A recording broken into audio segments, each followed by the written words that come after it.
Another Christmas without Luke. Meggie, I think you're going to have to face the fact that Luke may never leave the sugar while he's got the strength to cut it. I know. He loves the life, he really does. Out there every day proving to himself how manly he is.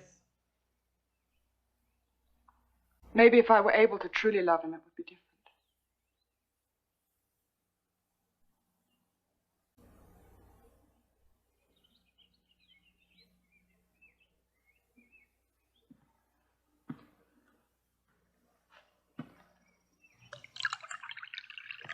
It's the Archbishop you love, isn't it?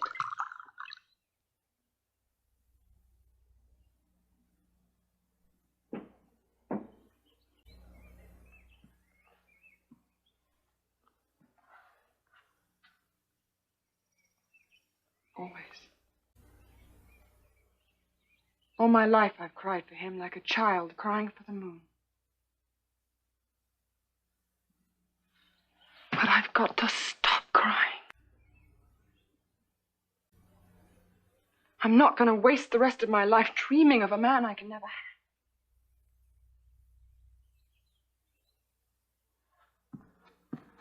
I don't know if I'm strong enough to wear Luke out or to wait for him to wear himself out in that bloody cane, but I've got to try. Why? Why do you have to try when he's brought you nothing but grief? What else do I have?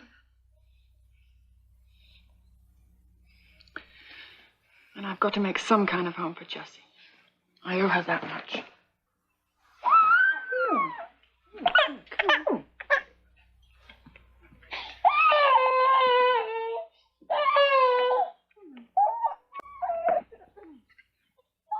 Yeah, well, sorry to keep you waiting. Meggie, that's the finest Christmas dinner I've ever seen. Listen to me for a moment. Ann and I are worried about you. You haven't gained your strength back the way you should since Jessie was born. What you need is some time to think, time to rest, get away, figure out what it is you really want. So, we're sending you away for a while. And all when you're on. Away? What about you? What about Jessie? It's all taken care of. I don't want to hear any more about it.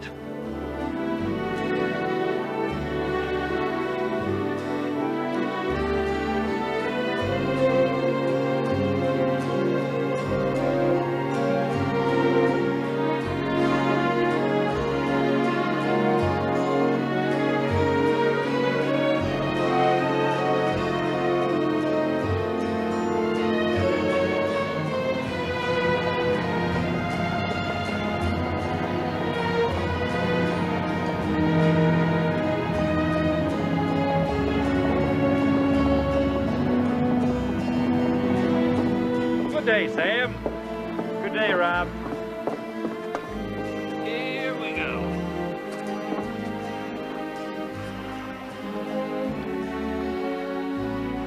Does it? How do you do?